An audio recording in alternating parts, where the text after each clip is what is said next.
Amigos, ¿qué tal? ¿Cómo están ustedes? Buenos días, buenas tardes, buenas noches, buenas madrugadas. Les agradecemos de sobremanera que, como todos los viernes, ya saben ustedes, estamos aquí en Tertulia Nocturna todos los viernes de 7 a 8 de la noche. En estos momentos son las 7 de la noche, 1 minuto, y estamos iniciando nuestro trabajo para hacer lo que siempre hemos manejado, editorial periodística, a través de las publicaciones que se hacen durante toda la semana en los diarios, no solamente nacionales, sino internacionales, a través de la radio y la televisión, y aquí lo resumimos a través de las lecturas que realizamos permanentemente todos los días, con los principales diarios que se publican en la Ciudad de México. Y aquí tenemos precisamente sobre la mesa periódico Reforma, periódico La Razón, Excelsior, Universal, La Jornada, algunas revistas también que consultamos para dar una información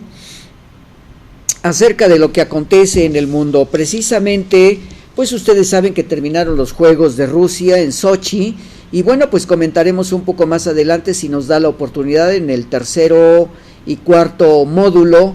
Y vamos a iniciar con uno de los grandes, tenemos que hacer el comentario de los grandes problemas que están aquejando a la humanidad, sobre todo en algunos países, sobre todo en América Latina y en Europa. En el caso de Venezuela, después de la muerte del presidente y comandante Hugo Chávez, el presidente Maduro ha tenido muchísimos problemas a través de un sistema de ubicación con la personalidad de Hugo Chávez, pero además de esto, la intervención internacional que se da directamente con los intervencionismos, valga la redundancia, de lo que acontece en Venezuela, con la intervención de Estados Unidos a través de Capriles, que es el contrincante prácticamente desde el comandante Hugo Chávez hasta lo contemporáneo, y verdaderamente el pueblo de Venezuela está muy dividido. Y podemos mencionar algunos de los periódicos, sobre todo el periódico Reforma, si ustedes me lo permiten, en la publicación que se hizo desde el viernes 21, hace 8 días, dice: lanza gobierno ofensiva en San Cristóbal, cuna de las protestas, militariza Venezuela, bastión de la oposición. No hay pruebas de lo que se llamó la fiesta mexicana, o sea, la preparación de lo que hubo, supuestamente que México estaba preparando a elementos de la oposición para ir a combatir y causar problemas en Venezuela. Amenaza Maduro con imponer estado de excepción en la capital de Táchira. Caracas, la tensión continúa en Venezuela. Ayer el epicentro de la crisis fue la opositora ciudad de San Cristóbal, capital del estado de Táchira, en la frontera con Colombia. Así prácticamente estamos viendo lo que está mencionando la sección internacional del periódico Reforma, y dice: denuncia Capriles autogolpe. El líder opositor venezolano Enrique Capriles denunció ayer que el gobierno de su país parece llevar a cabo un autogolpe de Estado. Lo que nosotros sabemos es abiertamente que la lucha permanente desde la época en donde el comandante Hugo Chávez tuvo problemas muy serios por los comentarios que realizaba Enrique Capriles. Incluso el ex candidato presidencial opositor sugirió que sectores del oficialismo parecen desear la llegada al poder del presidente de la Asamblea Nacional, Diosdado Cabello, un militar que fue sumamente cercano al fallecido Hugo Chávez. Ahí se van detectando toda la problemática de lo que acontece con las personalidades que están tratando en estos momentos de llegar a un acuerdo para la gobernanza, podríamos decirlo de esta manera, de Venezuela. En la primera parte de lo que hemos leído, se refiere al periódico Reforma, editorial del mismo periódico, y nos dice en la sección de editoriales, y tenemos a Andrés Oppenheimer, quien hace las 10 preguntas para Nicolás Maduro. Excelentísimo señor presidente de la República Bolivariana de Venezuela, Nicolás Maduro, como reiteradamente pedí una entrevista con usted, pero nunca recibí respuesta, con todo respeto le envío 10 preguntas con la esperanza de que sea tan amable de responderlas por escrito. Entiendo que usted está muy ocupado, pero he entrevistado a la mayoría de los presidentes latinoamericanos, desde Barack Obama hasta su opositor, Leopoldo López. Pregunta número 1. Si, como usted dice, Venezuela está en calma y trabajando, estudiando, construyendo patria, pero el imperio estadounidense, la CNN y grupos fascistas están difundiendo la falsa imagen de que el país está conmocionado por la violencia política. ¿Cómo explica las imágenes de enfrentamientos sangrientos en las calles que han producido al menos 10 muertos y más de 250 heridos? Esa es la pregunta 1. La número 2. Usted dice constantemente que los manifestantes estudiantiles y los activistas de la oposición son fascistas, pero quienes son los verdaderos fascistas en Venezuela, los estudiantes y activistas de oposición que marchan en las calles pidiendo una democracia con separación de poderes, elecciones justas y libres sin censura de la prensa.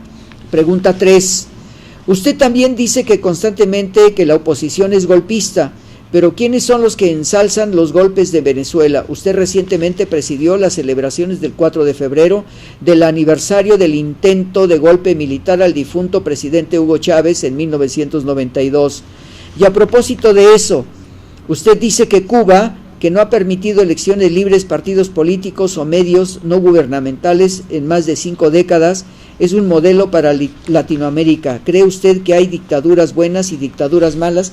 Yo creo que aquí se le puede contestar a Oppenheimer, porque el hecho de que el proceso socializante que está realizándose en Cuba, en las comunidades donde hay diputados y senadores que no devengan un sueldo, pero que es la respuesta de las comunidades, son las que mantienen precisamente esa Asamblea Nacional, esa Cámara de Diputados y esa Cámara de Senadores, que es un premio a todos aquellos que verdaderamente quieren ver el progreso del país. Y cuando vienen las votaciones son los que deciden quiénes van a ser los gobernantes, y durante muchos años fue lo que se hizo con el doctor Fidel Castro. Pregunta 6. Si Venezuela es una verdadera democracia, como usted afirma, ¿por qué ordenó la semana pasada el arresto del líder opositor Leopoldo López? Sacó del aire el canal de noticias NTN 24. ¿Desde cuándo es un crimen a una democracia que un político convoque a protestas pacíficas para pedir la renuncia de un presidente? Bueno, todo depende cómo se pida este proceso de comunicación de la oposición, cuando sabemos que la mayor parte de los opositores en Venezuela pues son parte de la ultraderecha, y verdaderamente que a quienes ha beneficiado la República Bolivariana es a los que no tienen una economía fuerte.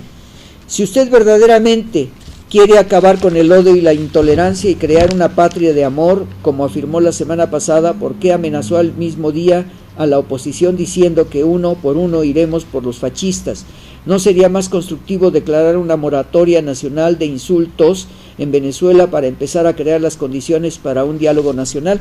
Bueno, yo quisiera contestarle al señor Oppenheimer que precisamente estos elementos de un verbo constante en las agresiones, pues la tenemos con Enrique Capriles, porque siempre desde el mismo comandante Hugo Chávez, él ya decía que era un dictador y que constantemente hay que revisar las informaciones de lo que se tiene grabado de las propuestas de Enrique Capriles. ¿Por qué no permitió que observadores internacionales de la Unión Europea y organizaciones de Estados americanos y otros grupos monitorearan las elecciones presidenciales del 14 de abril del año pasado, que según el Tribunal Electoral controlado por el gobierno, usted ganó con una pequeñísima margen de 1.49%? Bueno, exactamente fue lo que sucedió con un poco de 1.8 o 1.9 cuando el comandante Hugo Chávez llegó a la presidencia, y así podíamos leer algunos más.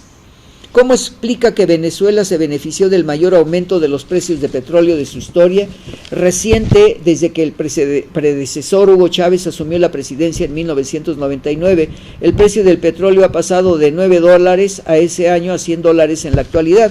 Bueno, yo quisiera contestarle También la pregunta, que no voy a sustituir al presidente Maduro, pero sí la respuesta está abiertamente en los comentarios que se hicieron en el otorgamiento del petróleo hacia Venezuela, y que precisamente la República Bolivariana otorgaba las ganancias del petróleo al pueblo de Venezuela, aquellos prácticamente que no tenían absolutamente nada, y no a la ultraderecha. Pero al mismo tiempo el comandante Hugo Chávez llevó petróleo a los Estados Unidos para obsequiarlo a las clases menos favorecidas por el propio sistema. Bueno, amigos, vamos a una identificación de canal y regresamos en un minuto con ustedes.